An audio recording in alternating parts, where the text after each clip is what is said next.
서청원은 정치적으로 유명하신 분이고 제 이름은 인원을 충원한다 할 때 말고 잘 안 씁니다. 예, 제 목사님 말씀대로 제가 지금 뉴저지 중앙침례교회에서 조력자로 있는데 지난번에 작년이었죠, 목사님? 작년에 이제 목사님께서 뉴저지 중앙침례교회에 창립기념 예배였던 것 같은데 그때 강사로 오셨었습니다. 그래서 그때 말씀을 듣고 제가 개인적으로 말씀을 한마디 나눠보지 못했지만 참 은혜가 되고 저희 또 이 교회가 저희 부산의 어머니 집과 가까이 있는 거를 이제 듣고 어머니께 한번 나가보시라고 이렇게 말씀을 드렸습니다. 하지만 저희 어머니가 오셨다가 언제 또 안 오실지 모르고 하니까 왔다가 금방 또 가실지도 모르니까 목사님께 뭐라고 이제 부탁 말씀드리지 않고 한번 가보시라고 했는데 저희 어머니도 여기서 이제 성도님들과 목사님께 많은 은혜를 받고 귀한 성도의 교제 가운데 계시고 그래서 계속 이렇게 나오시고 이번 여름에 제가 또 한국을 방문하는 길에 어머니와 함께 이곳 교회에서 예배를 드리고 또 말씀을 전할 수 있는 은혜를 주셔서 정말 감사합니다.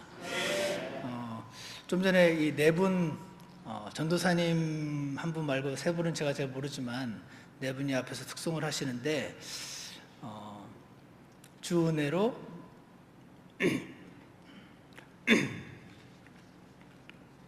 왜 그런지 제가 원래 굉장히 차가운 사람이거든요. 굉장히 차갑고 냉정하고 원래 그랬던 사람인데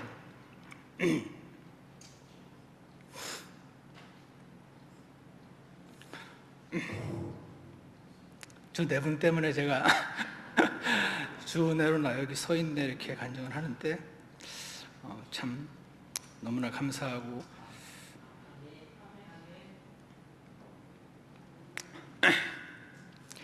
그래서 참 주님의 은혜로 우리가 이렇게 살아가고 하나님의 은혜로 구원을 받고 이렇게 주님의 말씀을 들으며 살 수 있게 된 것이 얼마나 감사한지 모르겠습니다. 저는 1998년 6월 달에 6월 어느 날인지는 잘 모르지만 마지막 주 중에 구원을 받았습니다. 저는 원래 95년도에 삼성물산 삼성그룹 공채 35기로 입사를 하고 이제 98년 3년 반 정도 회사를 다니는데 뭐 일반 회사원들처럼 매일 술 마시고 2차, 3차, 4차 매일 가고 매일 담배 하루 2갑씩 피고 그렇게 살았던 보통 교회는 안 다니고 그랬던 사람입니다. 그런데 6월달 어느 날에 저보다 한 6개월쯤 뒤에 입사했던 한 최재봉 씨라는 그 입사 동기가 그 동기가 아니고 회사 동료가 저에게 같이 식사하겠냐고 이렇게 묻더라고요. 그래서 그러자고 했습니다. 하지만 이제 좀 이상했습니다. 왜냐하면 저는 같이 저희 팀이 한 20명 정도 됐는데 저야 맨날 술 마시고 당구 치고 뭐 그런 그룹이었고 이 사람은 술도 잘 안 마시고 어느 날 이제 얘기를 들었더니 저는 앞으로 회사에서 술을 마시지 않겠습니다 이렇게 선언을 했다 그러더라고요. 그래서 회사에서 술을 안 마시면 저기 승진하기 싫단 말인데 이상한 사람이다 이렇게 생각을 했습니다. 그런데 이제 그 사람이 자기가 원래 크리스찬이었는데 한동안 백슬라이딩을 해서 이렇게 살았지만 다시 하나님께 기도하는데 마음에 부담이 돼서 이렇게 하게 됐다고 얘기를 했습니다. 그래서 뭐 저 사람이 자기의 출세에 관심이 없다는데 제가 뭐 관여할 거 있습니까? 뭐 그렇구나 하고 말았는데 그 사람이 저한테 이제 같이 밥을 먹자고 하니까 왜 그런지 모르지만 같이 먹자고 했습니다. 그래서 이제 같이 밥을 먹는데 회사 앞에 지하에 돈가스 파는 데가 있는데 같이 내려가면서 저한테 질문을 해요. 허충원 씨, 만약에 오늘 죽어도 하늘나라 갈 자신이 있습니까? 이렇게 묻는 겁니다. 그래서 제가 왜 그런지 모르지만 그 질문을 듣는 순간 죽으면은 하늘나라가 있나 보다 하는 생각이 들었습니다. 하지만 하늘나라에 갈 수 있는 자신이 있냐는 물음에 뭐라고 대답할 수가 없었습니다. 왜냐하면 자신이 없었기 때문에. 하지만 못 간다고 말은 하기 싫고 가만히 있었어요. 그런데 그 내려가는 계단이 짧은데 왜 이렇게 길게 느껴지는지 모르겠습니다. 두 번째 질문이 날라왔습니다. 서충원 씨 죄 있습니까? 이렇게 물었습니다. 그래서 제가 죄는 아주 많다.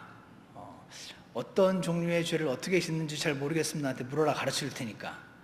이렇게 얘기를 했습니다. 그랬더니 서충원 씨 굉장히 솔직하네요. 이렇게 얘기를 하더라고요. 그래서 그러냐고 하고 이제 자리에 앉았습니다. 자리에 앉아서 같이 밥을 먹고 안쪽에서 이렇게 성경책을 꺼내더라고요.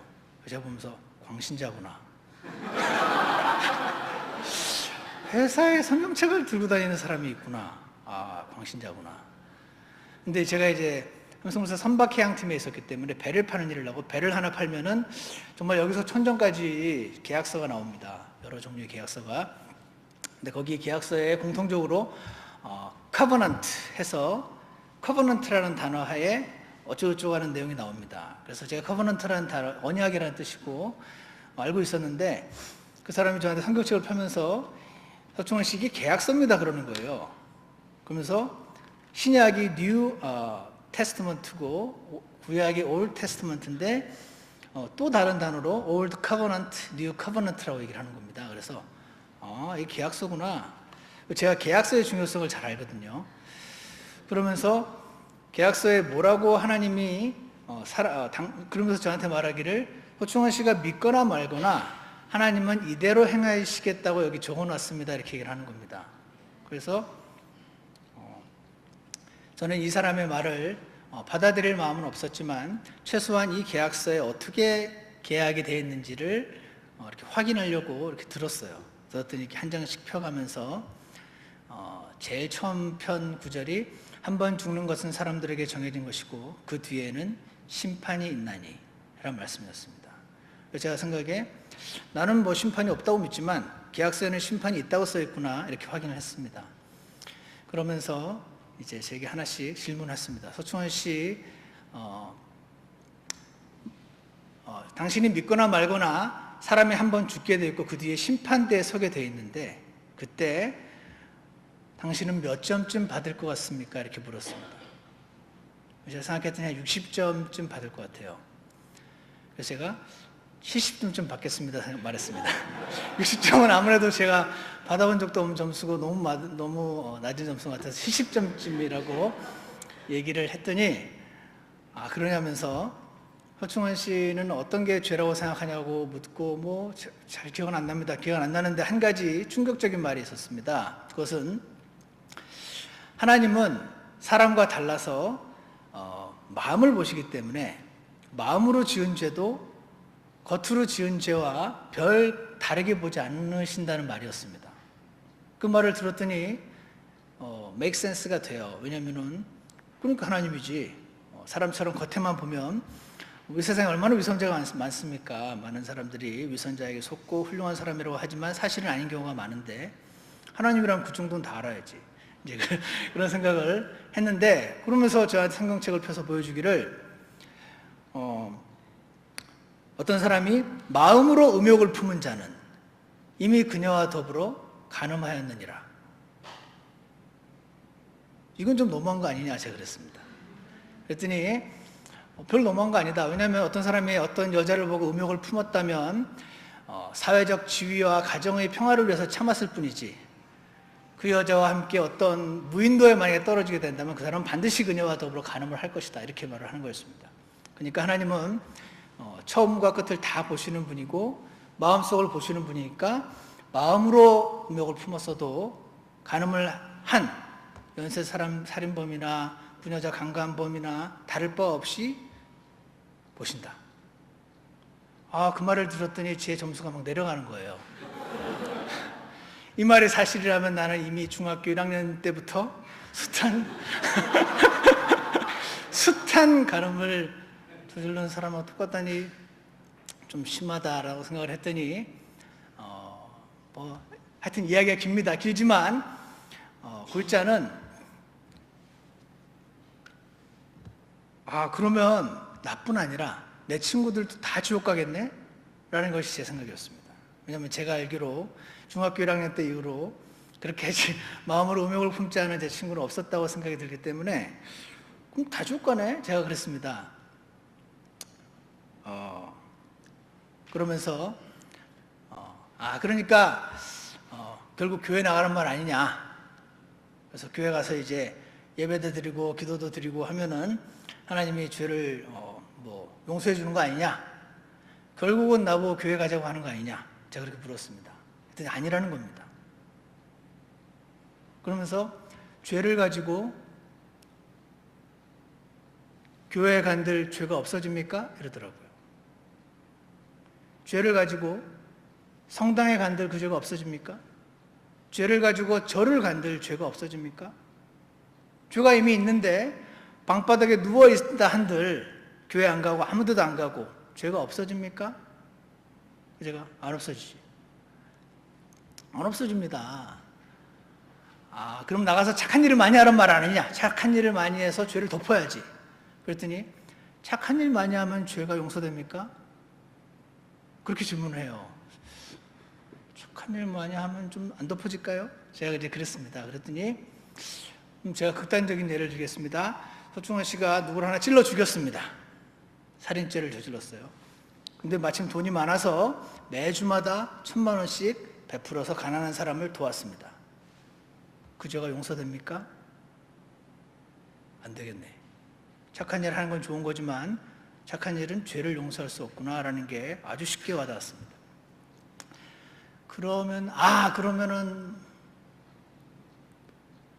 어떻게 하란 말이냐고 제가 물었습니다. 그랬더니 서충원 씨가 믿거나 말거나 죄는 대가를 치러야지 용서가 된다라고 말했습니다. 그 말도 make sense가 됐습니다. 왜냐하면 이 세상에서도 죄를 지었으면 죄의 대가를 깜빵에 가서 치르잖아요.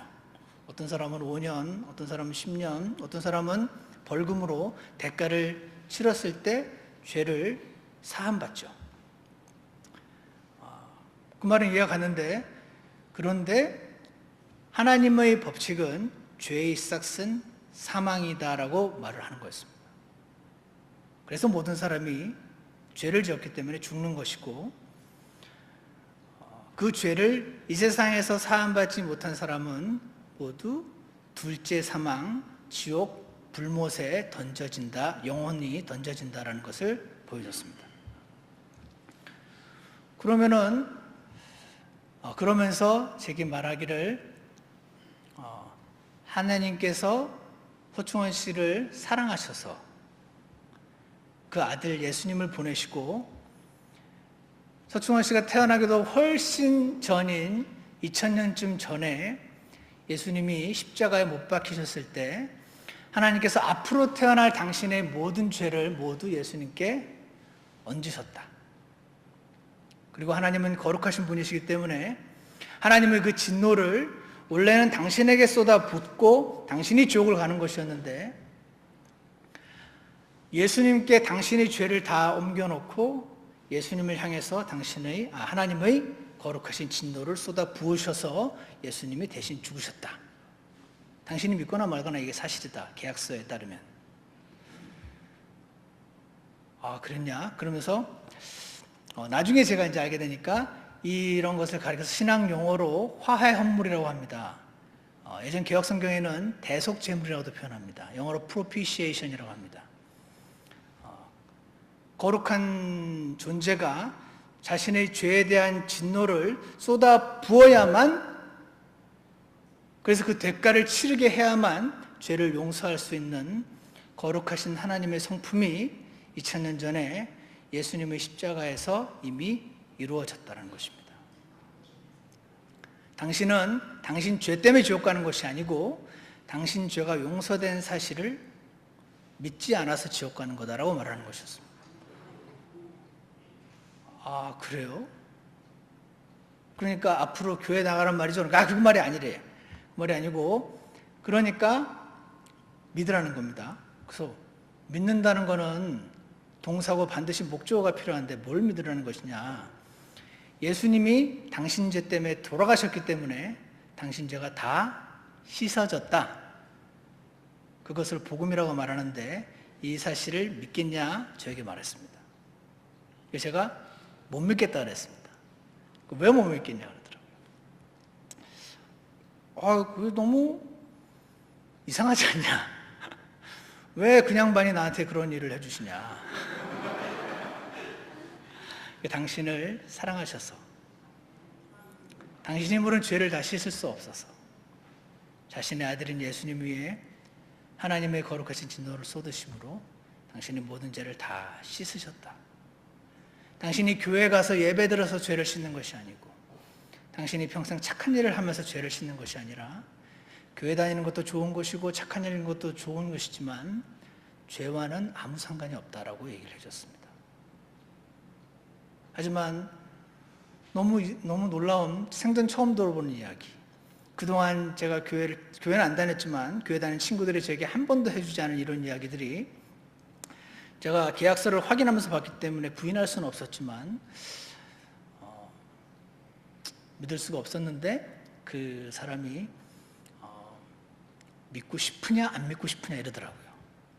믿음은 의지가 개입되는 것이기 때문에 당신이 믿고자 하면 받아들일 수 있다는 것입니다. 그래서 믿고 싶으냐 안 믿고 싶으냐라는 질문이 바뀐다면 난 믿고 싶다라고 얘기했습니다. 그랬더니 지금 받으라는 겁니다. 어떻게 받느냐 그랬더니 선물을 주면 손으로 받지 않냐. 하나님의 선물은 믿음으로 받는 것이다. 믿음으로 받아들여라 그러는 거예요. 받아들이겠다고. 받아들였냐 그러더라고요. 받아들였다고. 받아들였으면은 서충환 씨는 선물 받으면은 어떻게 하냐 그러더라고요. 고맙다 그런다고. 하나님께 고맙다고 기도하겠냐 그러더라고요. 하겠다 그러더라고요. 지금 하자 그러더라고요. 식당에서? 식당에서 기도하면 이상하게 보잖아요, 사람들이.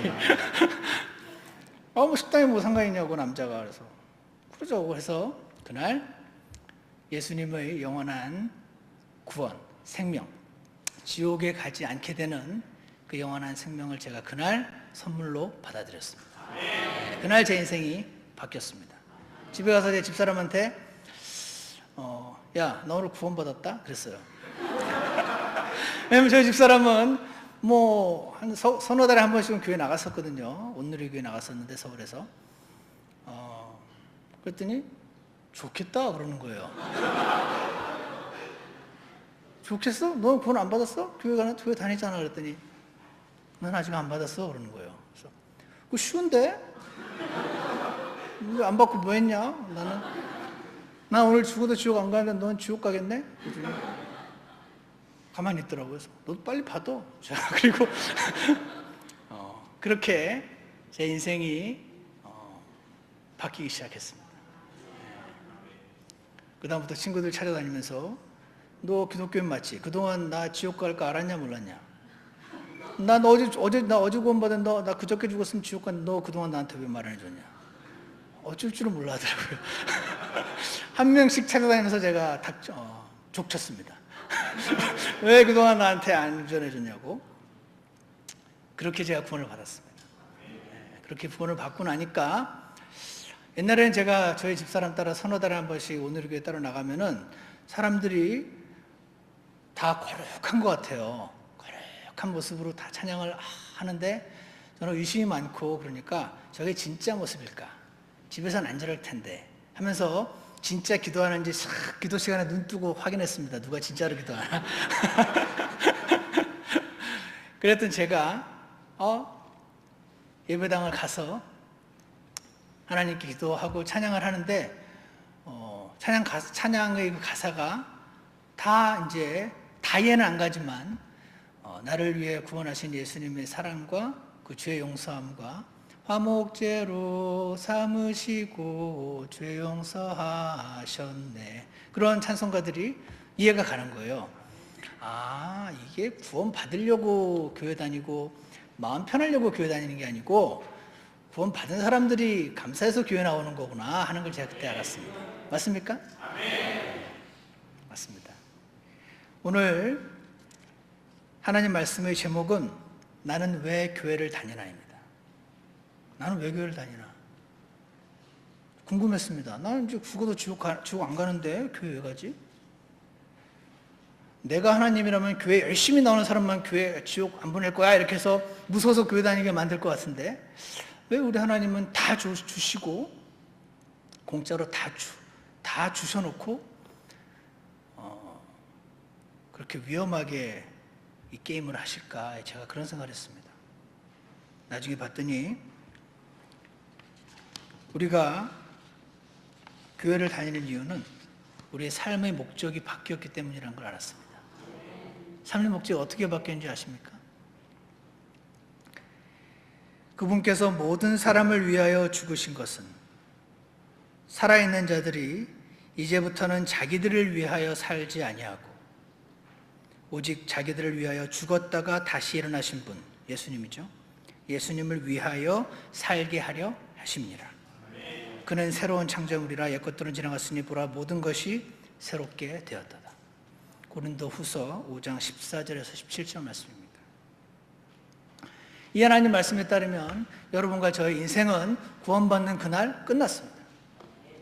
나와 내 가족을 위해 살던 내 삶은 끝이 났고, 이제부터 구원받은 이후의 삶은 나를 위하여 죽었다 다시 살아나신 그분을 위하여 살게 하시려고 이 땅에 남겨놓은 것입니다. 저는 가끔 그런 생각을 합니다. 삶이 참 고달프다. 삶이 참 고달픈 것이구나. 그런데 제가 이제 TV에서 어떤 드라마를 봤는데 거기서 인생살이가 고추보다 맵더라 이런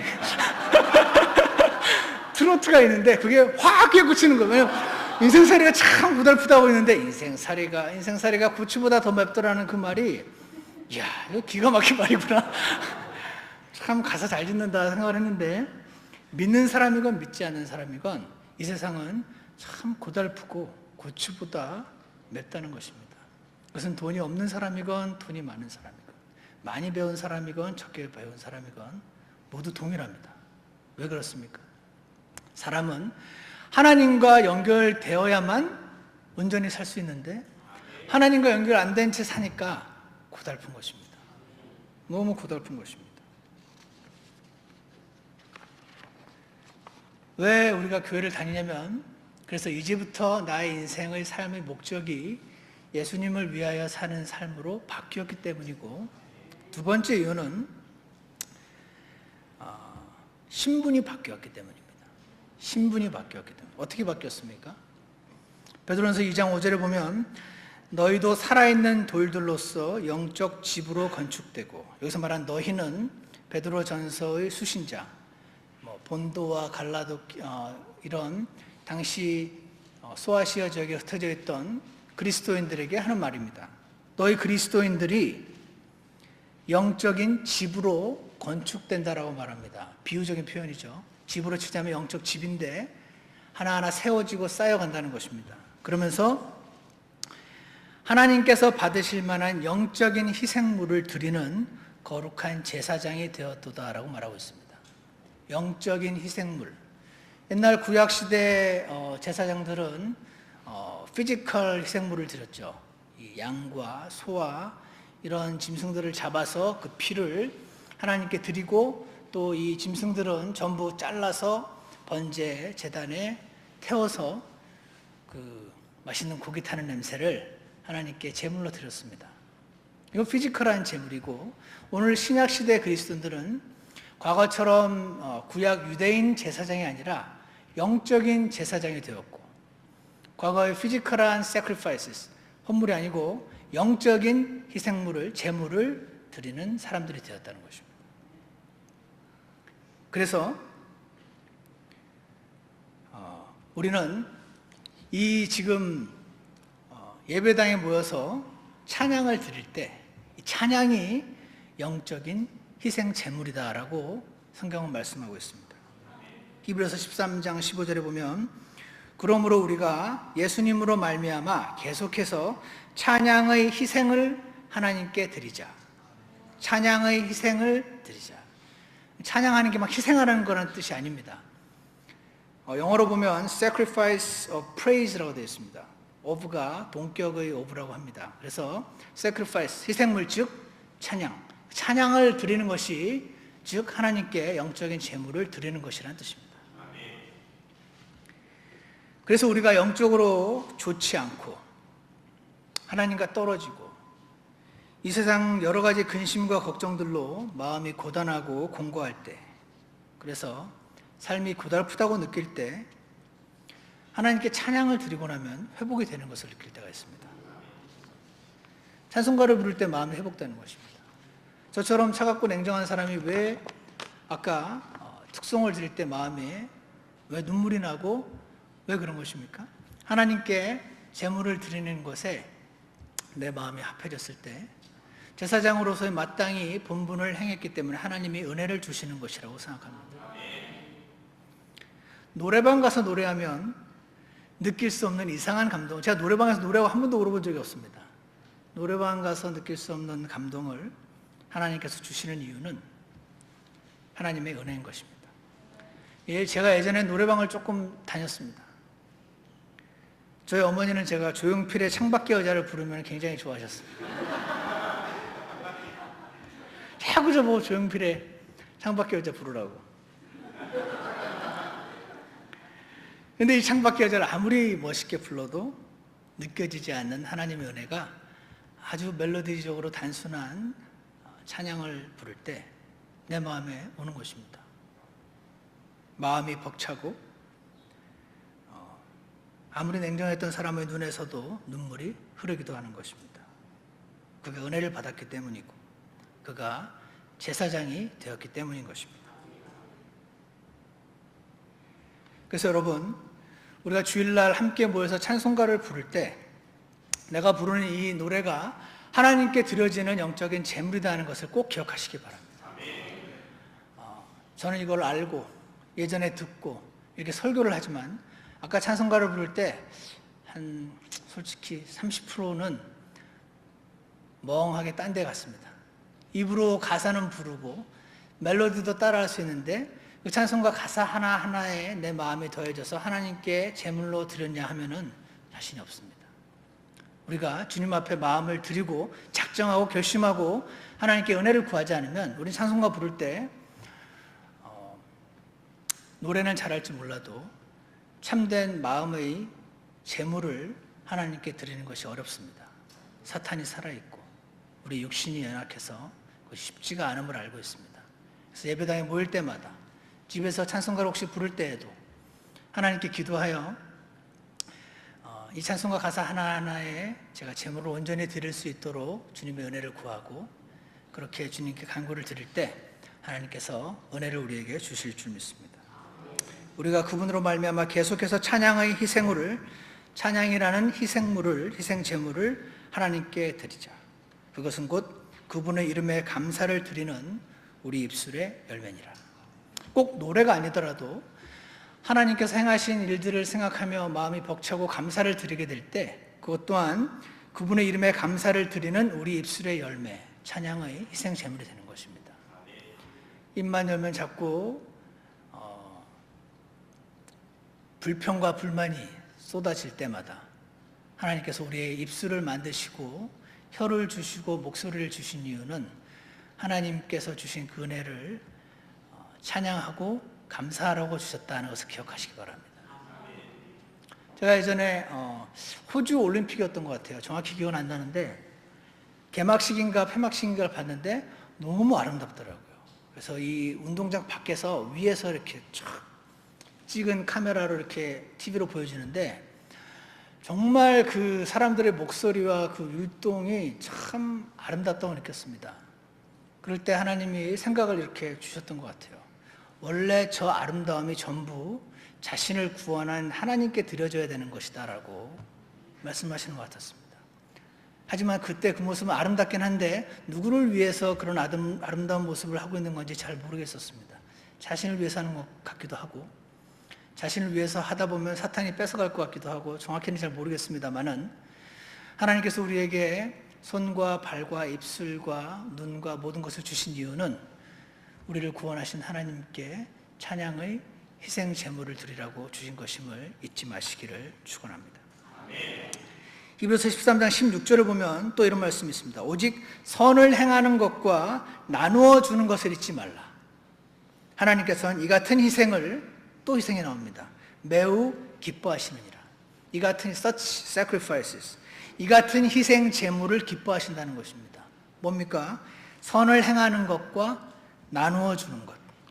선을 행하는 것과 나누어 주는 것이 크리스찬이 된 이후 우리가 우리의 지체들에게 선을 행하고 무언가 내가 받은 것을 나누어 주는 것을 하나님께서는 제사장들이 희생 제물을 드리는 것으로 보신다는 것입니다. 제가 2005년도에 펜사콜라에서 신학교를 졸업하고 밴쿠버로 처치 플랜터로 가는 길에 뉴저지에 있는 저희 동생 부부 집에 갔습니다. 펜사콜라가 이 플로리다 주 북서부에 있어서 이렇게 쭉 북쪽으로 올라와서 뉴저지에 머물렀다가 이제 차를 타고 갔거든요. 차를 타고 한 일주일간 가면서 이제 캠핑도 하고 여행도 하고 그런 일정이었습니다. 짐을 이미 다 붙였죠. 대한통운에다 붙였는데 연락이 왔습니다. 당신 짐이 다 탔다는 겁니다. 대한통운에 창고가 있는데 거기다가 10집 정도의 짐을 다 쌓아놨는데 창고에 불이 난 것입니다. 불이 났어도 이제 보험으로 받으면 되겠지 했는데 보험도 없다는 겁니다. 대한통운이 왜 그러냐 그랬더니 이름만 대한통운인 것입니다. 그냥 영세한 회사인데 이름만 대한통운을 갖다 쓴 거였어요. 속았어요. 그래서 한 푼도 보상을 못 받는 상황이 됐습니다. 저희 집사람은 울고 내가 애들 그 비디오 탭을 그냥 들고 가는 건데 괜히 붙였다는 겁니다. 여러 가지 짐들이 탔기 때문에 아쉽지만 아이들이 어렸을 때 모습을 담아놓았던 사진과 비디오 이런 것들 사라지는 것을 엄마는 제일 안타까워하더라고요. 그리고 있는데 긴 이야기를 짧게 간추리면 그 이양로 목사님이 심호하신 뉴저지 중앙침례교회 성도들이 그분들로부터 저희가 큰 사랑을 받았습니다. 함께 모여서 기도해 주시고 변호사도 소개받고 또 아는 분 소개도 받고 자신의 일처럼 직접 발로 뛰면서 도와주시고 어떤 분들은 200불, 100불, 어떤 분들은 자기 이사가면 쓰려고 이렇게 사놓은 그릇도 주시고 어떤 분은 옷가지들도 주시고 그때 주신 옷가지들, 그릇 같은 게 아직도 있어요. 저는 평생 누군가에게 도움을 받아볼 위치에 서본 적이 없었는데 그때 처음으로 많은 사람들에게 많은 도움을 받았었습니다. 그런데 그 도움들은 그냥 도움이 아니라 하나님의 사랑이 그분들을 통하여 제게 흘러온 것이었음을 느꼈습니다. 자신들도 넉넉지 못한데 멀리 이제 사역지로 떠나는 목회자라고 잘 알지도 못하고 별로 친하지도 않은데 그렇게 선을 행함으로써 또 함께 나누는 것을 실천하는 모습에 제가 큰 감동을 받았었습니다. 여기 계신 우리 동부성서침례교회 모든 성도님들도 그러한 서로 나누는 것이 생활화되어 계신 줄 믿습니다. 그러한 나눔과 선을 행하는 것이 하나님께 제물을 드리는 것이라는 것을 꼭 기억하시고 더 많이 더 풍성히 나누시기를 원합니다.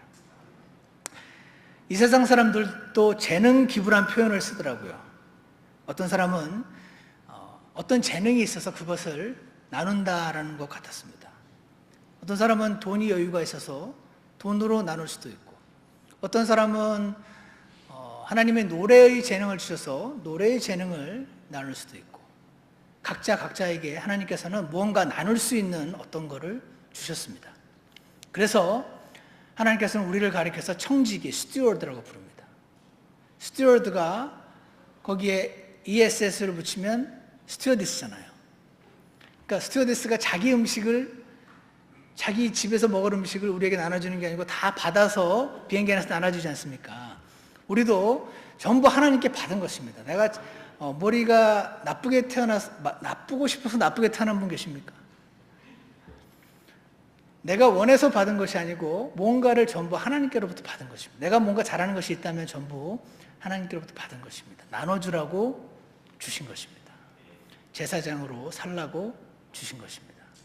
사실을 기억하시고 함께 나누는 성도의 삶을 꼭 사시기를 축원합니다.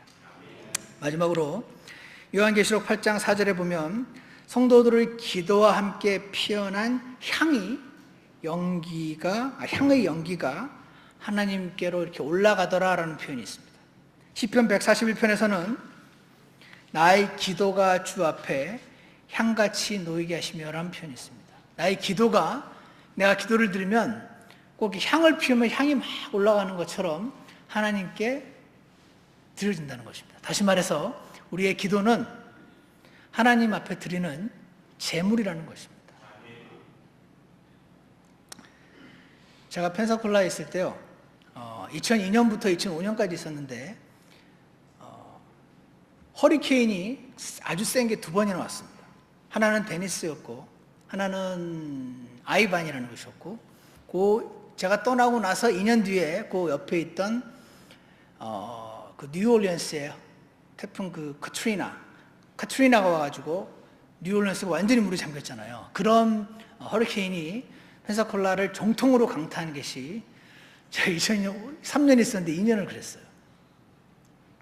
그때 그래서 이제 계속 뉴스로 예보가 되니까 하는 일이 있습니다. 뭐냐면 밖에 나가서 그거 뭐라고 부르더라?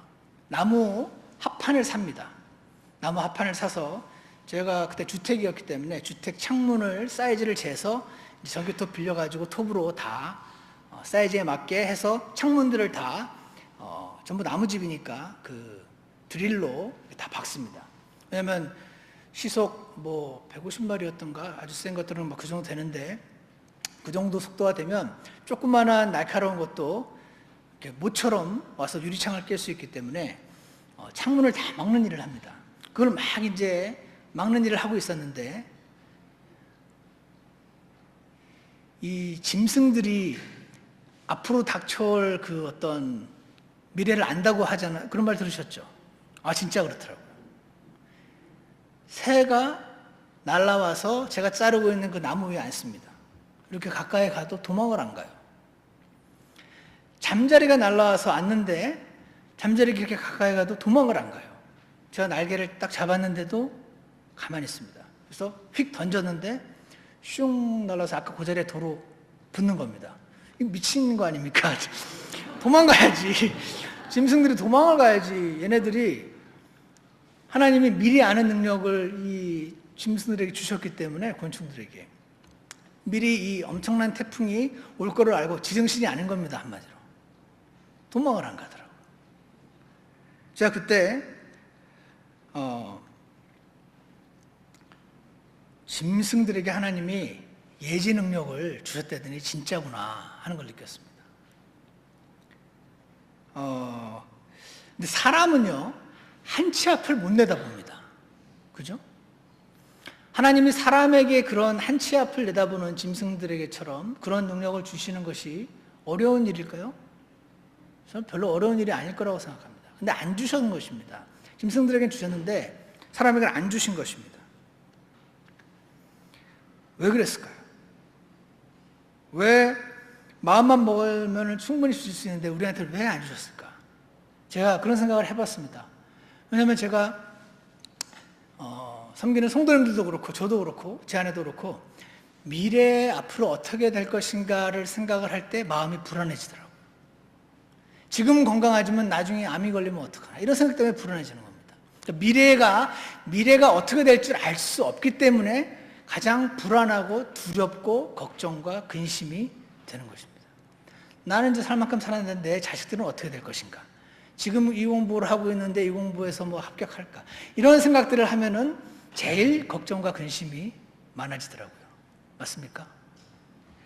항상 기도하라라는 말씀 우리가 잘 알매도 불구하고 실제로는 걱정과 근심이 참 많은 삶을 사는 것이 우리 성도들의 연약함이기도 합니다. 하나님이 미리 알 수 있는 능력만 주셨다면 이렇게 걱정 안 하면 살 수 있을 텐데 왜 안 주셨을까? 나는 포도나무요, 너희는 가지니라. 사람이 내 안에 거하고 내가 그 안에 거하면 그 사람은 많은 열매를 맺나니 나 없이는 너희가 아무것도 할 수 없느니라. 요한복음 15장 말씀입니다. 이 말씀에 따르면 사람은 원래 창조될 때부터 하나님과 꼭 붙어 살라고 그래서 예지 능력을 주실 필요가 없었던 것입니다. 하나님이 다 알려주시고 다 보호해 주실 테니까. 어린아이가, 여기도 아까 어린아이가 있던데, 어린아이가 엄마 품에만 있으면 아무리 밖에서 요동을 쳐도 새근새근 잠을 잡니다. 근데 엄마 품에서만 떠나면 그 아이를 세계에서 최고급 호텔에 갖다 놔 보십시오. 자나. 옵니다. 불안하고 걱정하는 것입니다. 아이는 엄마 품에 있을 때에만 걱정과 근심 없이 살 수 있듯이 우리 크리스찬들은 주 예수 그리스도 안에 거할 때에만 걱정과 근심들로부터 해방되며 참된 열매를 맺는 삶을 살 수 있도록 창조를 해놓으신 것입니다. 우리 마음 안에 있는 기도의 동산 안에서 내려오지 않고 항상 기도하라 말씀하신 그 하나님 명령에 따라서 실제로 계속 기도를 드리고 있지는 못하겠지만 24시간 기도하는 영 가운데 주님 안에 거하는 것이 우리가 하나님께 드리는 기도의 제물을 드리는 제사장으로 사는 삶임을 기억하시기 바랍니다. 오늘 이 세상 사람들은 주님을 떠나서 살고 있습니다. 주님을 모릅니다. 그 증거가 스트레스입니다. 스트레스. 주님을 떠나면 스트레스가 옵니다. 걱정이 되니까 스트레스가 오는 것이죠. 뭔가가 올 것 같은데 미리 준비는 해야겠는데 준비는 어렵고 스트레스가 오는 것입니다. 머리가 좋으면 좋을수록 스트레스는 더합니다. 성격이 철저하면 철저할수록 스트레스는 더합니다. 내가 다 미리 통제해놓고 예비해놓고 싶은데 그것이 안 되는 것입니다. 스트레스가 오는 것입니다. 주님은 우리가 그렇게 살기를 원치 않으십니다. 주 예수님 안에 거하기를 원하십니다. 아침에 일어나서 하나님 말씀으로 하루를 시작하기를 원하십니다. 그리고 살면서 수시로 주님께 돌아가기를 원하는 것입니다. 그렇게 살아야만 엄마 품 안에 있는 아기처럼 걱정과 근심으로부터 자유하며 참된 성도의 삶을 살 수 있기 때문인 것입니다. 말씀을 맺겠습니다. 우리는 예수님의 희생이 제물로 하나님께 드려진 것이며 내 대신 희생제물이 되신 것임을 믿고 구원을 받은 사람들입니다. 그래서 인생이 변화되었고 우리의 삶의 목적이 변화되었습니다. 그래서 우리가 함께 모여 주님께 예배를 드리고 제사장이 되었기 때문에 영적 제물을 드린다는 사실을 기억하시기 바랍니다. 우리가 드리는 찬양이 희생제물이고 서로 나누는 것이 희생제물이고 기도로 향처럼 주님 앞에 드리는 나의 기도가 주님 앞에 드리는 희생제물임을 기억하시고 참된 제사장으로서의 삶을 사시고 주님의 사랑과 은혜 가운데 사시는 그러한 모든 성도님들 되시기를 주님 이름으로 축원합니다. 다 같이 기도하시겠습니다. 참 위대하시고 사랑과 은혜가 충만하신 하나님 아버지, 오늘 저희에게 구원의 은혜를 주시고 날마다 삶을 살아갈 수 있는 은혜를 주시는 것을 참 감사합니다.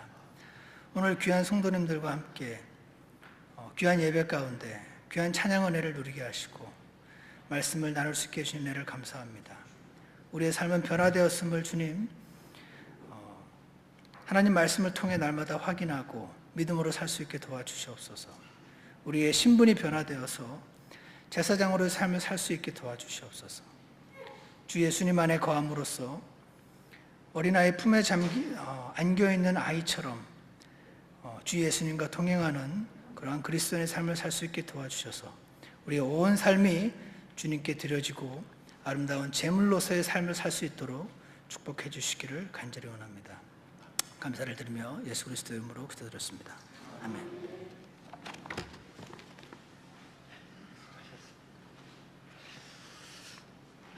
여러분 오늘 하나님 말씀에 큰 은혜가 되셨죠? 오래간만에 구원받는 과정을 아주 너무나 실제적으로 들으니까 큰 축복이 됐습니다. 또 실제적으로 경험한 것이니까 얼마나 우리에게 가슴에 와 닿는 이야기입니까? 삼성물산에 다니면은 머리도 좋고 또 좋은 직장에 다니는 사람들이 예수 잘 안 믿을 것 같죠. 그러나 정말 참 복음을 전하면 구원받습니다. 그렇게 이런 하나님의 열매가 있습니다. 또 오늘 하나님 말씀 중에 우리가 하나님이 기뻐 받아주시는 그런 재물을 하나님 앞에 드리는 저희 성도들이 되실 줄로 그렇게 믿습니다. 저는 오늘 말씀을 듣는 중에 참 오래간만에 큰 축복의 말씀을 들었습니다. 아마 여러분들도 그러하리라고 믿습니다. 혹 여러분 가운데 아직 구원받지 못하신 분이 혹 있습니까? 이런 생각이 들어요. 홍수 가운데 먹을 물이 귀하고 등잔 밑이 어둡다. 그런데 우리 교회도 어느 교회 못지않게 복음을 강조하고 영혼 구령에 강조를 하는데 그 가운데서도 아직까지 예수님을 개인적으로 만나지 못하고 구원을 확신하지 못하고 있는 분이 있다고 하면 구원받아서 정말 찬양의 의미를 알고 섬김의 의미가 무엇인지 이런 것들을 알고 주님 품에 안겨서 요란한 세상에 주의 평안 가지고 살아갈 수 있는 은혜가 여러분들에게 있기를 바랍니다. 이 시간 우리 다 같이 일어나셔서 기도하고 오늘 예배를 모두 마치도록 하겠습니다.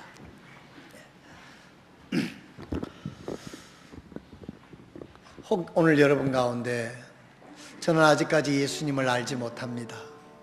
내가 오늘 죽으면은 내 영혼이 어디에 가서 영혼을 보내야 될지 저는 알지를 못합니다. 혹시 그런 분 계시지는 않으십니까? 혹 여러분 가운데 저는 오늘 죽은 다음에 어디로 가야 될지 하나님의 말씀을 통해서 확신이 없습니다.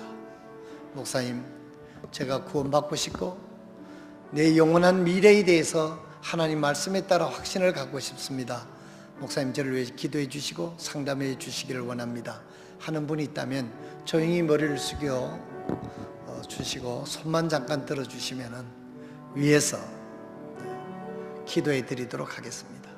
혹 여러분 가운데 제가 교회를 오래 다녔는데 아직 구원도 모른다고 하면 부끄러워서 손을 못 들고 계시는 분이 혹 있을지 모르겠습니다만은 모든 분들이 조용히 머리를 숙이고 있는 가운데 손을 들어 표현해 주시면 하나님 말씀으로 천국 가는 그 길을 잘 상담해 드리도록 그렇게 하겠습니다. 이 문제는 가장 귀중한 문제입니다. 이 문제를 해결하지 못하고 인생을 살아간다고 하면 세상에 아무런 큰 성공을 거두었다 하더라도 이것만한 큰 실패가 없을 줄로 압니다. 그런 분 계시지 않으신가요? 네.